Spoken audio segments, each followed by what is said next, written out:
Hello everyone, our today's topic is neonatal jaundice.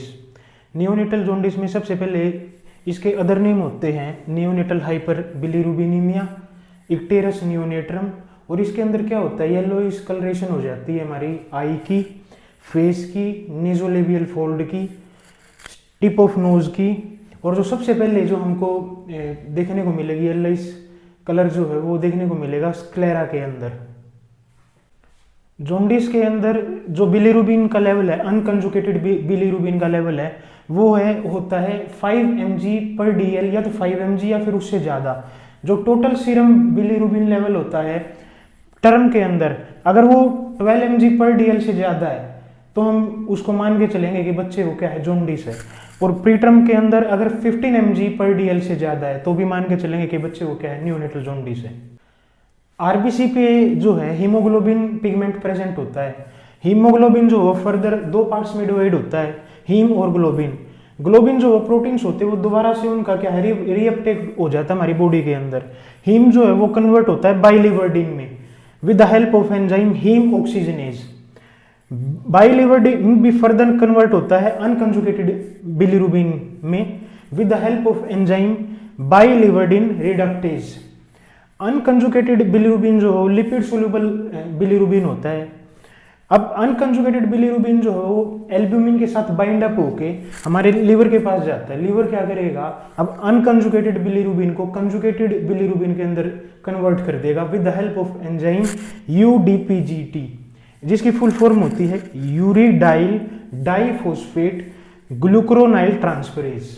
Conjugated bilirubin जो है वो water soluble bilirubin होता है जो फर्दर बाइल के साथ मिक्स हो जाता है इंटेस्टाइन में, और ये एक्सक्रीट होता है वाया स्टूल, जिसको बोलते हैं स्टर्कोबाइलिन। नेक्स्ट है, हमारे इंटेस्टाइन में एक एंजाइम प्रेजेंट होता है जिसका नाम होता है बी ग्लूक्रोनाइडेज।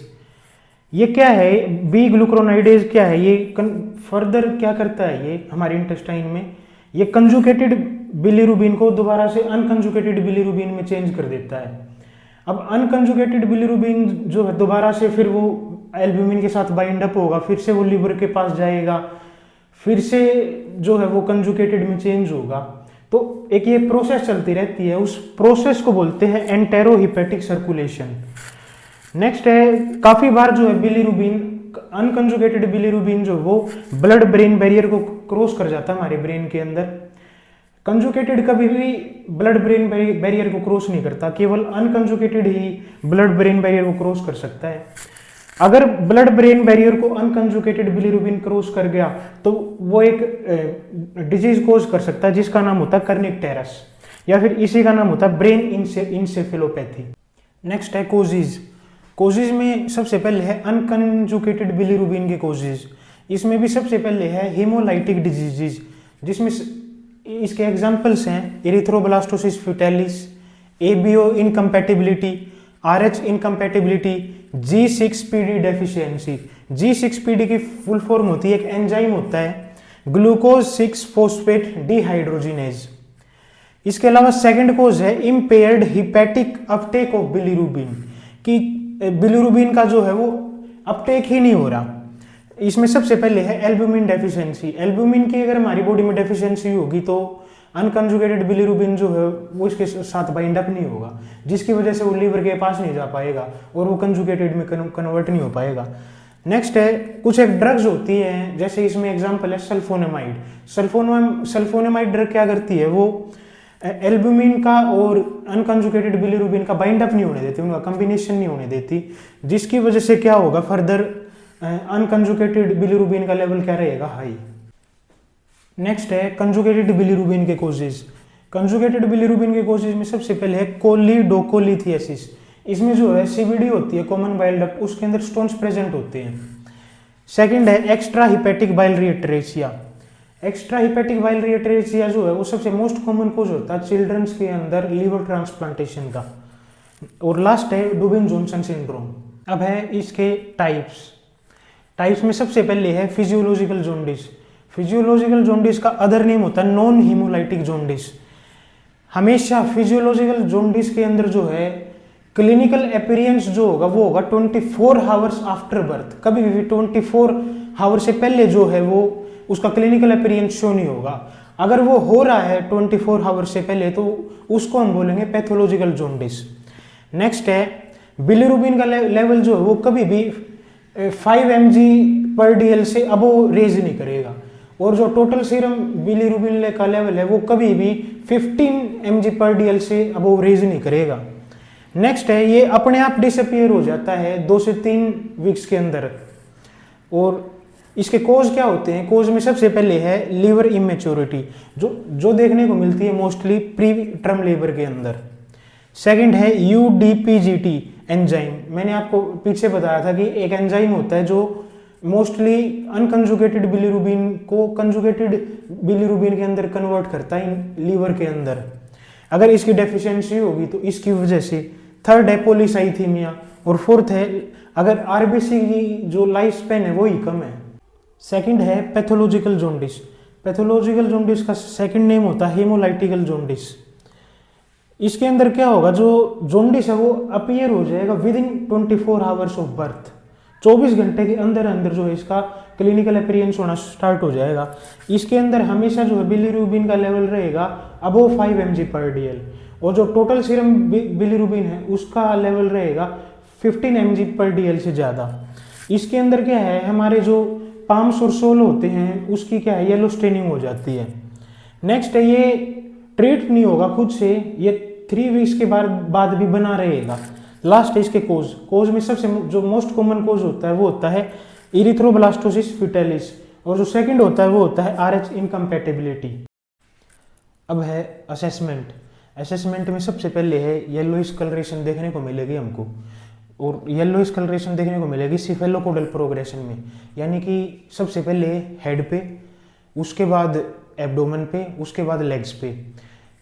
सिफेलोकोडल प्रोग्रेशन को बोल सकते हैं वो आपकी टॉप से बॉटम की तरफ। सेकंड है हिपेटोमीगैली। थर्ड है सीरम बिलीरुबिन एस्टिमेशन, और फोर्थ है dermal staining of bilirubin. Dermal staining of bilirubin में हम क्रेमर इंडेक्स से चेक करते हैं। इसमें जोन्स होते हैं, जोन 1 2 3 4 5। इसमें क्या है, अगर हमारे फेस पे जो है येलो स्टेनिंग है तो हम अंदाज़ा लगा सकते हैं कि इसमें कितना जो है टोटल सीरम बिलीरुबिन जो वो इसका लेवल होगा। तो जोन 1 के अंदर 4 से 6 mg/dl जो है टोटल सीरम बिलीरुबिन का लेवल होगा। जोन सेकंड के अंदर अगर चेस्ट और अपर एब्डोमेन की स्टेनिंग है तो इसमें जो लेवल रहेगा वो रहेगा 6 से 8 mg/dl। जोन 3 के अंदर लोअर एब्डोमेन पे और थाई पे, इसमें जो रहेगा टोटल सीरम बिलीरुबिन लेवल वो रहेगा 8 से 12 mg/dl। जोन 4 के अंदर आर्म्स एंड लेग्स पे प्रेजेंट होगी स्टेनिंग जो है, और इसमें जो लेवल होगा वो होगा 12 से 14 mg/dl।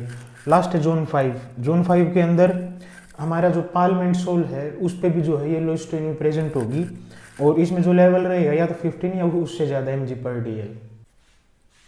अब है जॉन्डिस की मैनेजमेंट में सबसे पहले जो है हम मैनेज करते हैं जॉन्डिस को फोटोथेरेपी के थ्रू। ये सबसे मोस्ट कॉमनली यूज़ करते हैं हम चिल्ड्रंस में। इसमें क्या है, ये एक नॉन इन्वेजिव प्रोसीजर होता है जिसमें अनकंजुगेटेड बिलीरुबिन जो है वो आइसोमर में कन्वर्ट हो जाता है और एक्सक्रीट हो जाता है वाया बाइल और यूरिन। नेक्स्ट वेवलेंथ जो इसमें यूज़ करते हैं वो करते हैं हम 425 से 475 nm, और ब्लू स्पेक्ट्रम लाइट का इसमें यूज़ करते हैं। Mechanism of phototherapy. Mechanism 2 principle पे जो है इसमें करते हैं हम। सबसे पहले है कन्फिग्रेशनल आइसोमराइजेशन। ये रिवर्सिबल रिएक्शन होती है इसकी कि अनकंजुगेटेड बिलीरुबिन जो वो आइसोमर में कन्वर्ट होगा, लेकिन फिर से आइसोमर जो कन्वर्ट होगा वो फिर से क्या है, वो अनकंजुगेटेड में कन्वर्ट हो जाएगा, अनकंजुगेटेड बिलीरुबिन में टाइम के बाद। तो इसमें होता क्या है, इसमें अनकंजुगेटेड बिलीरुबिन जो है वो आइसोमर में कन्वर्ट होगा, या तो जेड आइसोमर या फिर ई आइसोमर। सेकंड है स्ट्रक्चरल आइसोमराइजेशन। इसकी इरिवर्सिबल रिएक्शन होती है। इसमें कभी भी जो भी आइसोमर बनेगा इसमें बनता है वैसे ल्यूमिरुबिन आइसोमर, ये कभी भी दोबारा से अनकंजुगेटेड बिलीरुबिन में कन्वर्ट नहीं होगा। अगर एक बार ये आइसोमर में कन्वर्ट हो गया तो बस उसी फॉर्म में रहेगा। इरिवर्सिबल रिएक्शन होगी और अनकंजुगेटेड बिलीरुबिन जो है वो ल्यूमिरुबिन में कन्वर्ट चेंज हो जाएगा। अब है फोटोथेरेपी के इंटरवेंशन कि किन किन बातों का हमको फोटोथेरेपी के दौरान ध्यान रखना है। इसमें सबसे पहले है बेबी इज नेक्ड, बेबी बिल्कुल नेक्ड होना चाहिए और कवर करना है हमको बेबी के आई को और जेनेटेलिया को। कभी भी क्रीम को और ऑइंटमेंट को अप्लाई नहीं करना फोटोथेरेपी से पहले। बच्चे की जो है वो पोजीशन चेंज करते रहने हैं हमको 1.5 से 2 घंटे में। मेंटेन करना है फोटोथेरेपी वाले रूम को कि उसका टेम्परेचर रहे इन बिटवीन 25 से 28 degree Celsius. Frequent breast feeding जो है वो क्या करेगी, वो एनहेंस कर देगी आइसोमर के एक्सक्रीशन को। नेक्स्ट है इफेक्ट अपीयर इन, जो फोटोथेरेपी का इफेक्ट है वो दिखने लग जाएगा 24 से 48 घंटे के अंदर। अगर बच्चे के यूरिन में जो है ग्रीन कलर आ रहा है तो वो नॉर्मल फाइंडिंग है, वो आइसोमर का कलर है, वो उसमें कोई घबराने की बात नहीं है।